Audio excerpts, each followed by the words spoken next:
parliamentary sittings next week, we will pass legislation for a First Nations voice to the South Australian Parliament, a fully elected body of Aboriginal and Torres Strait Islander people who will have a legislated right to have their views heard by the Parliament of South Australia and by the executive government in South Australia. And I'm pleased to be able to announce today that we will have a special sitting of the South Australian Parliament on Sunday, the 26th of March at 11 a.m.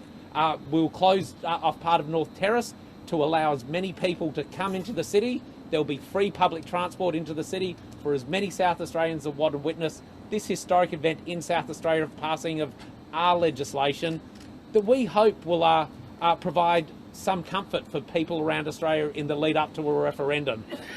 We will provide some comfort that no harm can come of this. The worst thing that can happen with our voice to Parliament and a federal voice to Parliament is that Aboriginal people's voices will be better heard. There's nothing to lose and everything to gain from an Aboriginal voice to Parliament, and we're looking forward as a South Australian government and in South Australia to supporting the Yes campaign in the lead up to the federal referendum later this year. So I might hand over to my friend, my other friend, Thomas. Yeah, thank you, Kayam. I just want to begin by acknowledging the Attorney General's good work and the Commissioner for the Voice here in South Australia. The great work that they've done to develop this legislation and to implement a voice in South Australia demonstrates that this can be done. It's not the only jurisdiction that's working on this, and it's something that's overdue in this country. I'm a member of the Referendum Working Group and the Engagement Group. We're around 60 Aboriginal and Torres Strait Islander people from all around the country. We come from remote communities and regional areas and the cities, and we're doing a lot of hard work to reach a set of words that we can take to the Australian people that will see the nation become a better country, a better nation, where we simply recognise Aboriginal and Torres Strait Islander people for our long and existing and continuing heritage and culture, and to do that in a way that gives greater fairness to our people who have decisions made about us all the time as a distinct people, to give us a voice to those decisions. This is a long overdue reform in this country. It's something that all Australians will be proud of when we achieve it, and I want the Australian people to understand that all we're doing with this referendum is enshrining the principle that we should be recognised, that it is part of who we are as Australians, this long, proud culture, and that we should do it in a way that genuinely listens to what we have to say when decisions are made about us. So we invite the Australian people to walk with us. We're looking forward to settling the words in the coming weeks and then campaigning for a strong yes result at the referendum that will make our children proud of us well into the future. Thank you. Well, good morning, and thank you all for coming.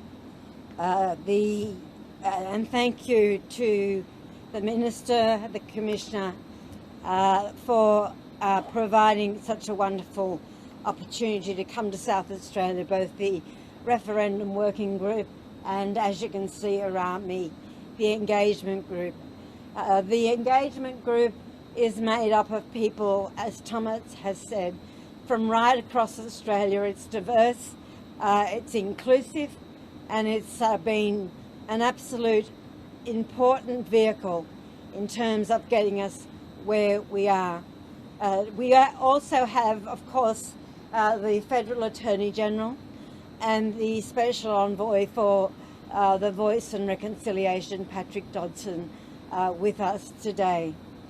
We are doing the work that is needed to get this voice right, and I can assure you that we are on track. We are taking our time, we are consulting, and we are being very deliberate about being on track and very deliberate about getting the work done to make sure that this voice is a voice that people are asking for. The referendum will be at the end of this year, It is no longer academic, it is actually happening. The Attorney General in the last 2 weeks of Parliament will introduce into the Parliament the Constitution Alteration Bill, and that will outline what the question is to the Australian people and what the amendments will be to the Constitution. And as the Prime Minister has said, we will have a referendum to enshrine a First Nations voice, an Aboriginal and Torres Strait Islander voice into the Australian Constitution. It is about consultation, it is about negotiation, and it's certainly about representation. That is exactly what the voice is about. It is about making sure that First Nations voices, Aboriginal and Torres Strait Islander voices, are heard by the Parliament. And it is also about putting finally into the Australian Constitution recognition of Aboriginal and Torres Strait Islander story, history, and the wonderful legacy that is brought to this country of over 65,000 years. This is a once-in-a-generation chance. It's a once-in-a-generation chance to make sure that there is recognition and to make sure there is representation. Australia is on the verge of doing something remarkable. It is on the verge of recognising, finally, First Nations people in a way that's going to make us feel all proud and walk taller on the day after the referendum. People have been working for decades towards this. The life expectancy outcomes and many of the other social justice outcomes for Aboriginal and Torres Strait Islander people are totally unacceptable. This is a way to make sure that decisions that are made around and about us are decisions informed by First Nations people from across the country. And can I finally say this, that through the efforts of the working group and the engagement group, we are on track to get this thing done. And get it done we will. We will finalise the question and the amendments for the Australian Constitution, and you will all know those words in a very short period of time. Can I finish up by saying I am so proud and indebted to the people that you see around us. They are from communities. They know what the issues are on the ground. They represent thousands and thousands and thousands of people. And it is through their work and through their voices that we will get this on right. And it is right. It is their work and their voices that have kept us on track to make sure that we deliver to the Australian people a referendum towards the end of this year. And we're happy to take questions. Minister, you say the question and the amendment will be made public very soon. Are you saying weeks or months? Well, I think the Attorney General can probably respond to that. We'll have a constitution alteration bill in the Parliament by the end of the coming sitting fortnight. And that bill contains the words that are to amend the Constitution and the question that will be put to the Australian people. Do you expect the wording to be any different than the wording that's been on the table for several months now? The wording that has been informed so far by not only the working group but the engagement group will go to Cabinet and it will be fully understood and fully discussed. The main issue is this, is that we are on track to deliver a referendum at the end of this year. Are you any closer to a date for that referendum? The date will be decided by the Prime Minister, and he has been very clear that it will be in the last part of this year, And I think I can fairly say there's a fair few football grand finals in September. So the Prime Minister has the responsibility and the respect to make the decision about when that date will be. It is not my decision. In the meetings that you've been holding, is there a consensus amongst the group about what the question should be and what the amendment should be, or is there still a bit of division? Or? There is no division, and I want to make that extraordinarily clear. The wording will be decided on in the near future, and the work of the working group and the engagement group will absolutely inform where we go in terms of finalising that. But I can assure you, we are so close. It is exciting. Do you anticipate that the voice will be given the power to advise Parliament and Government, or just Parliament? The decisions around that will be finalised in the next week or two. But the Uluru statement was very clear, and it was a voice to advise the Parliament. So take that in its broadest sense. But of course, the principles that have been determined about the voice stand, including its accountability, including its inclusivity, which is extraordinarily important. And importantly, there will be gender parity. Those things are extremely important. There has been some very good work done around expanding those principles.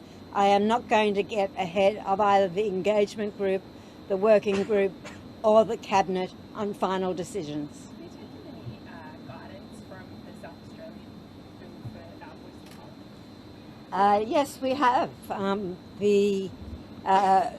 The Minister and the Commissioner presented yesterday to the working group and presented today to the engagement group the process, the model and the lessons, and it has been very instructive and useful, and I'm very grateful for it. Can you elaborate at all on what some of those lessons were?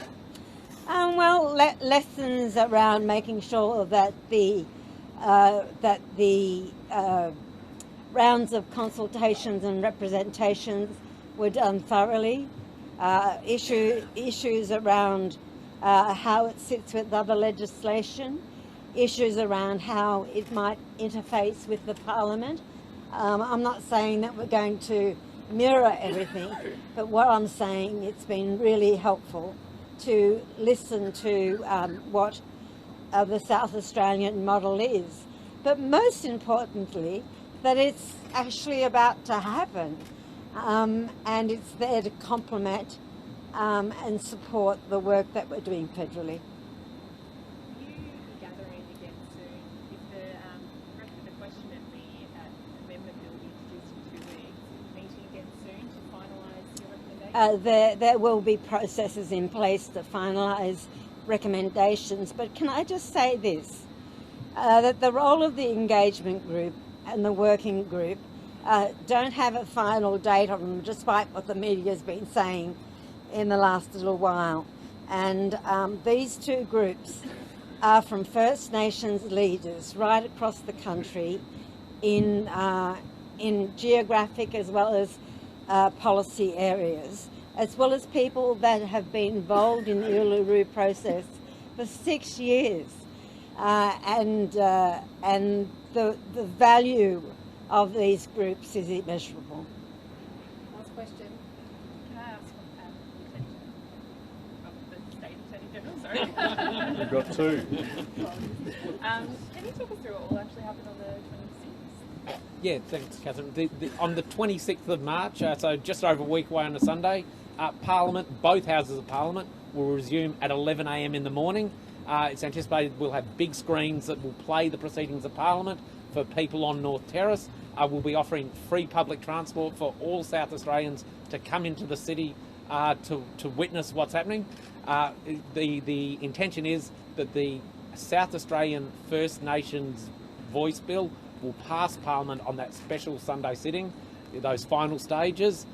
It will then be officially proclaimed with the Executive Council and the Governor as part of those public proceedings on the steps of Parliament, and then a few speeches, and finished off with a few of musical acts from South Australian Indigenous musicians. So a real recognition of and a celebration of what we're doing in South Australia as something quite extraordinary for South Australia, but also playing our part in a national role in terms of supporting our First Nations voice process. Thank you. Thanks, everyone. Thank you.